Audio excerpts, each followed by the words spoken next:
Well,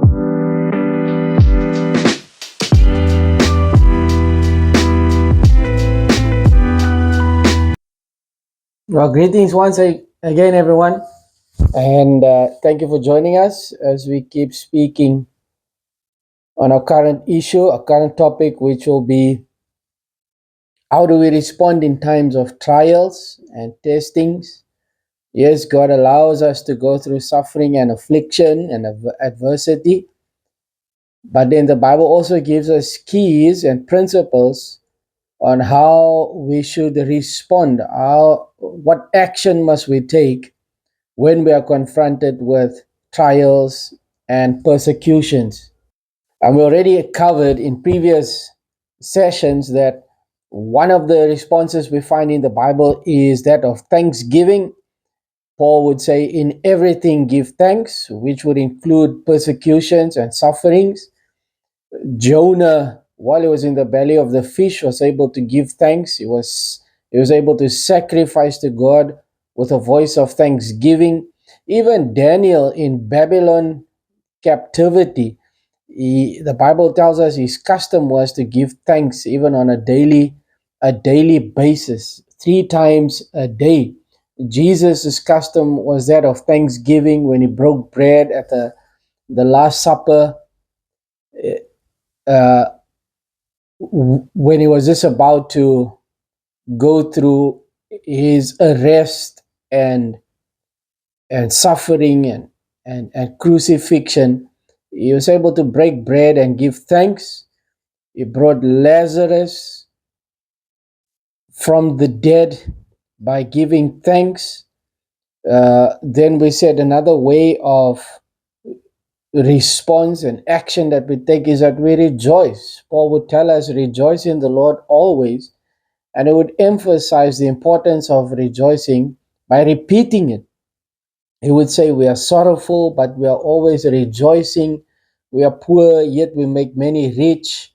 We have nothing, and yet we possess all things. James concurs and repeats that sentiment. He says, my brethren, count it all joy when you fall into various trials. You must consider it joy and opportunity for rejoicing. And then today, I want to share with you another key response in time of trial and persecution and suffering, and that would be that we must start to pray, we must start to intercede, we must draw near to God, because that is one of the things that our trials provoke and inspire. It provokes us to draw near to God, to call on the name of the Lord, and then we quote and highlight all the scriptures relating to calling on the name of the Lord uh, in your time of need, and I will save you, I will help you, and you will honor me. Call on the name of the Lord and be saved. So biblically, our response in times of trial should be to pray. Spend time in prayer. You spend more time in prayer. You become more earnest and more desperate and more diligent in your prayer, because you want God to hear you. You want God to respond. You want God to answer. You want God to manifest and show up and prove himself. And that comes through the aspect of prayer. So we see David, he had a child with Bathsheba, and the Bible tells us this child became ill in 2 Samuel chapter 12 verse 16. And then, the child's life was at stake, but the Bible tells us David started to pray. He pleaded with God. He came before the Lord on behalf of, he started to intercede for this child, for the child. David fasted and he went in, the Bible tells us, and he lay all night on the ground. He became desperate because he was in a, in a difficult situation, a desperate situation. And so he started to call on the name of the Lord. Paul and Silas, they were in prison, they were bound. Now we are used to quoting Paul and Silas praising God in prison. But the Bible actually tells us in Acts chapter 16, verse 25, that it was at midnight. You know, they experienced a midnight hour, time of great darkness. They were bound, they were chained, they were imprisoned. But the Bible tells us it was at midnight that Paul and Silas, they were praying. They were first praying, and then they were singing hymns to God, and the prisoners were listening to them. And of course, we know what the result was, not a result of their praise only or the singing of hymns only. The Bible records that they were first praying.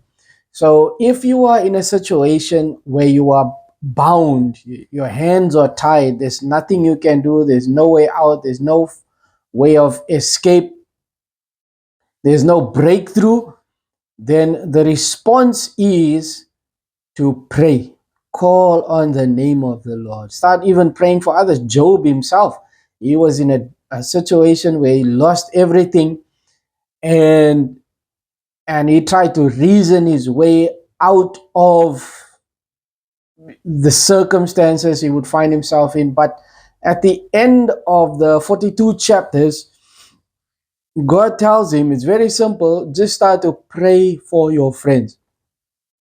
And after Job prayed for his friends, the Bible then records that Job was blessed, and God restored and blessed Job with double what he had lost previously.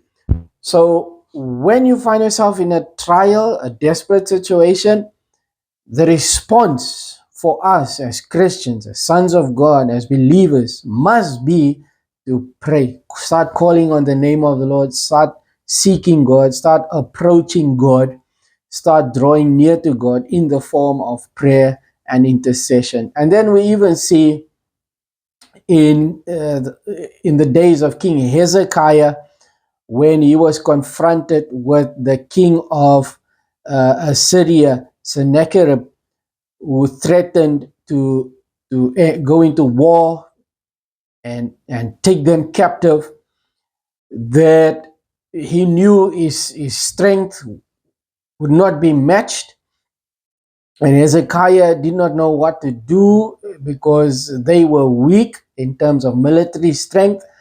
But the Bible tells us what Hezekiah did in 2 Chronicles 32 verse 20. Because of the threats of the king of Assyria, King Hezekiah and the prophet Isaiah, they started to pray and they cried out to heaven. And of course, God responded. It's in a time of crisis that we realize the importance of calling on the name of the Lord. So as you listen to me today, and as you find yourself in whatever circumstance and situation, may you be inspired to start to pray, call on the name of the Lord, start to intercede even on behalf of others who are suffering right now, and trust God for a miracle. Trust God for supernatural breakthrough, for supernatural movement, that God would open the heavens and pour out such a blessing for you that you would not have enough room to contain it all. God bless you. Grace and peace to you. Amen.